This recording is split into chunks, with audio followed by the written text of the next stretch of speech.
এক বিরল মহাজাগতিক ঘটনার সাক্ষী থাকতে চলেছে ভারতবর্ষ। চারিদিকে একেবারে নিকষ কালো হয়ে যাবে, চাঁদের গায়ে পড়বে হালকা আবছা রক্তবর্ণ ছায়া, অর্থাৎ ব্লাড মুন লুনার এক্লিপস। পূর্ণগ্রাস চন্দ্রগ্রহণের এমন অপরূপ দৃশ্য চাক্ষুষ করতে পারবেন আমাদের রাজ্যের বাসিন্দারাও। রাত 8:58 নাগাদ ঝলমলে চাঁদ ঘোলাটে হতে শুরু করবে এবং রাত 10টায় পুরো চাঁদ ফ্যাকাশে হয়ে যাবে। 11টায় সম্পূর্ণ ঢাকা পড়বে চাঁদ, আর চাঁদ তখন সরে আসবে দক্ষিণ পূর্ব কোণে। নিকষ এবং চূড়ান্ত গ্রহণ ঠিক রাত 11:46। চাঁদ যখন ব্লাড মুন রাত 10টায় পুরো চাঁদ ফ্যাকাশে হয়ে যাবে। এরপর 11টায় সম্পূর্ণ ঢাকা পড়বে চাঁদ।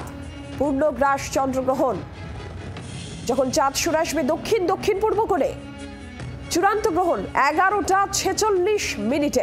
12:22 পর্যন্ত এই পূর্ণগ্রাস গ্রহণ চলবে। আর এই বিশেষজ্ঞরা তারা কি ব্যাখ্যা করছেন শুনব।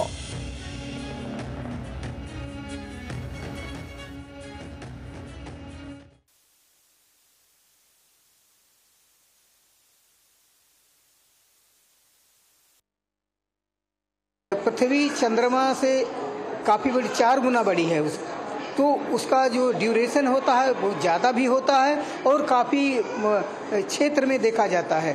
44 मिनट पूर्ण रहेगा, यानी काफ़ी लोग देख सकते हैं, आराम से देख सकते हैं। इसमें किसी आँखों की कोई क्षति नहीं है, कोई नुकसान नहीं है और डरने की कोई बात नहीं है। कोई प्रिकॉशन लेने की ज़रूरत नहीं है।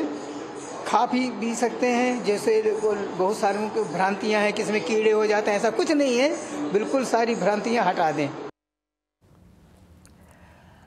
আর এই মুহূর্তে আমাদের প্রতিনিধি সরাসরি রয়েছেন, অয়ন শর্মা রয়েছেন আমাদের প্রতিনিধি, এবং তার সঙ্গেই রয়েছেন টেকনিক্যাল অফিসার BITM তরুণ দাস। আমি একটু অয়নের মাধ্যমে তরুণবাবুর কাছ থেকে জানার চেষ্টা করব, এই যে মহাজাগতিক ঘটনা আজকে ঘটতে চলেছে পূর্ণগ্রাস চন্দ্রগ্রহণ, তার যদি একটু উনি ব্যাখ্যা করেন।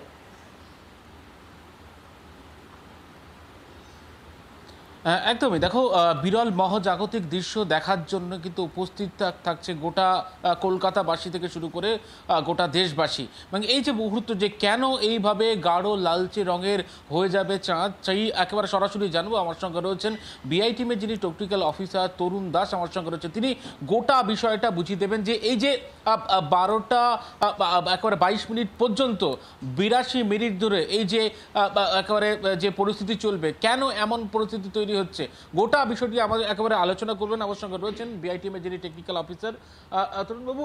এই যে পরিস্থিতিটা তৈরি হচ্ছে, যে কেন এই গাঢ় লালচে রঙের তৈরি হচ্ছে, গোটা বিষয়টা অ্যাকচুয়ালি এটা আমরা বলতে পারি র্যালে স্ক্যাটারিং। আমাদের যখন চাঁদ এবং সূর্যের মধ্যখানে পৃথিবী চলে আসে, তখন পৃথিবীর ছায়াটা গিয়ে চাঁদের উপর পড়ে। এবারে যখন পৃথিবীর মধ্যে দিয়ে, যখন পৃথিবীর অ্যাটমসফিয়ারের মধ্যে দিয়ে যখন সূর্যের আলোটা যাচ্ছে রিফ্র্যাকশন হয়ে, তখন কি হয় যে আমরা যে কারণে দেখি যে যখন সূর্যাস্ত হয় আমরা সূর্যের রঙটা বা আশপাশের যে বায়ুমণ্ডল সেটা একদম রক্তিম হয়ে ওঠে, লালাভ হয়ে ওঠে। সেরকমই ব্যাপারটা ঘটবে যখন আর্থের অ্যাটমসফিয়ারের থ্রু দিয়ে সূর্যের লাইটটা গিয়ে চাঁদে পড়বে। আমরা যখন এই চাঁদের দুটো ব্যাপার আছে, চাঁদের আমাদের পৃথিবীর শ্যাডোটা দুভাগে যদি আমরা ভাগ করি, একটা প্রচ্ছায়া একটা উপছায়া, একটা আমরা একটা পেনাম্বরাটা যখন টাচ করলো, দেখেন আপনি লাইটিং এর মাধ্যমে দেখো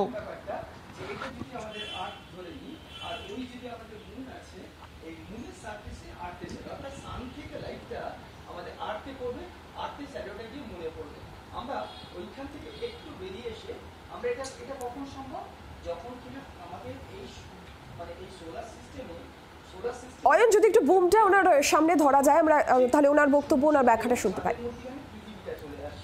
তখন আমরা এই পুরো ব্যাপারটা দেখতে পাই। আমরা যদি এটাকে স্টপ করে দিয়ে এইটাকে আমরা বলে নিই আমাদের পৃথিবীর মডেল, ওখানে আমরা চাঁদ দেখতে পাচ্ছি আর এই টর্চ থেকে সূর্যের লাইটটা পড়ছে। আমরা ঠিক এরকম দেখাতে পারি যে এই রকমভাবে এই পৃথিবীর ছায়াটা গিয়ে পড়ছে আমাদের চাঁদের ওপরে। চাঁদের উপর পড়ছে মানে এই পৃথিবীর অ্যাটমসফিয়ারের থ্রু দিয়ে যাচ্ছে। অ্যাটমসফিয়ারের থ্রু দিয়ে যখন চাঁদের উপর পড়ে তখন আমরা ওটাকে আস্তে আস্তে হালকা ছায়া থেকে যখন ওর পেনাম্বরাটা উপছায়াটা পড়লো হালকা শ্যাডো পড়তে শুরু করলো। যখন পেনাম্বরাটা অর্থাৎ যখন প্রচ্ছায়াটা গিয়ে পড়বে তখন ওটাকে আমরা একদম রক্তাভ লালের মতো আমরা দেখব, খানিকটা কপার কালার দেখব। আর এই সময় এই যে পৃথিবী ছায়াটা যখন গিয়ে চাঁদে পড়ছে সেটা বিজ্ঞানী এবং ইঞ্জিনিয়ারদের ক্ষেত্রে খুবই একটা ভালো একটা বেশ সময় এনে দেয় গবেষণার জন্য।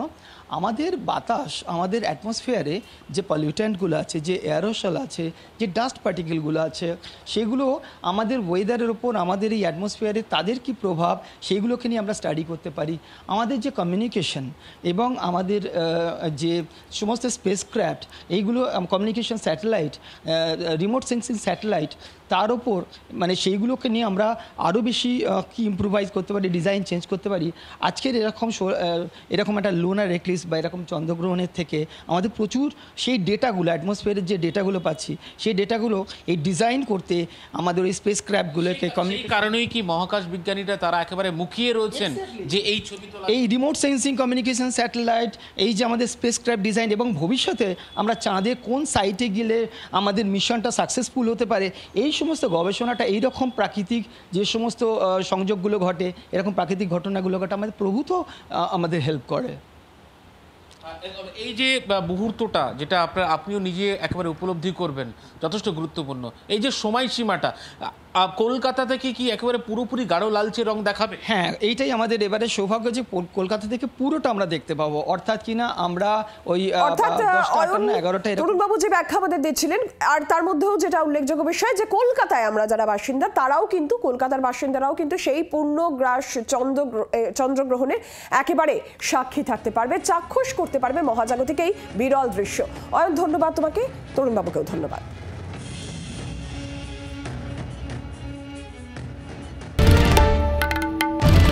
বাংলার আওয়াজ, বাঙালির আবেগ, জি 24 ঘন্টা।